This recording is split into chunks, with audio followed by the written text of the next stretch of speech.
Salam dəyərli dostlar, dəyərli izləyicilər, abituriyentlər və şagirdlər. Hər vaxtınız xeyirli olsun. Bugünkü dərsimiz coğrafiya fənnindən məhəllim planı olacaq. Biz ilk öncə planın nə olduğunu bilməliyik. Yer səthinin kiçik sahələrinin yuxarıdan kiçildilmiş şəkildə şərti işarələrlə təsviri plan adlanır. Və plan alma zamanı məhəldəki bütün obyektlərin dəqiq əks olunması lazımdır. Məhəllim planında yer səthinin kiçik sahələri təsvir olunur. Məhəllim planını tərtib etmək üçün bizə istiqamət, azimut, şərti işarələr və miqyas lazımdır. Bu 4 xüsusiyyət plan tərtib etmək üçün vacib şərtlərdir. Plan almanı biz iki üsulla apara bilərik: havadan plan alma və yerüstü plan alma. Havadan plan alma ən müasir plan alma üsuludur. Bu üsul orbital stansiyalardan, süni peyklərdən, təyyarələr və helikopterlərdən çəkilmiş fotoşəkillər əsasında yerinə yetirilir. Əsasən bu cür havadan plan alma üsulu daha geniş ərazilərin, əlçatmaz obyektlərin planının çəkilməsində son dərəcə əlverişlidir. Yerüstü plan alma isə yer səthində aparılan ölçmə işləri ilə həyata keçirilir və iki yerə bölünür: dəqiq plan alma və gözəyarı plan alma.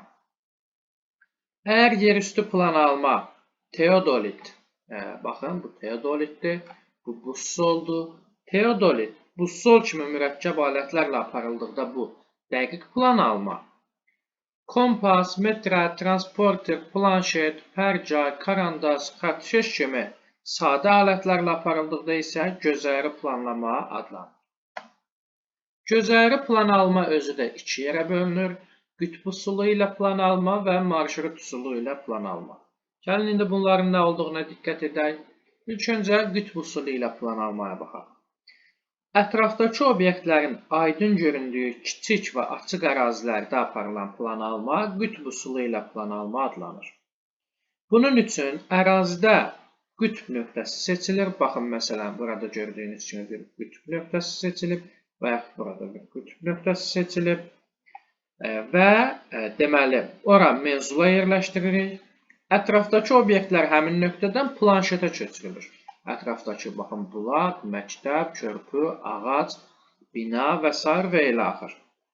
Menzula üzərində yerləşdirilən xüsusi cihaz məhəldə görünən obyektlərə qədər olan məsafəni ölçməyə imkan yaradır. Obyektlər seçilən miqyasa uyğun olaraq kiçildilir və şərti işarələrlə qeyd edilir. Bu proseslər bizə qütb usulu ilə plan alma zamanı lazım olur. İkinci plan alma yerüstü plan almanın ikinci növü marşrut usulu ilə plan almadır. Bu əsasən yürüş və ekskursiyalarda bizə lazım olur.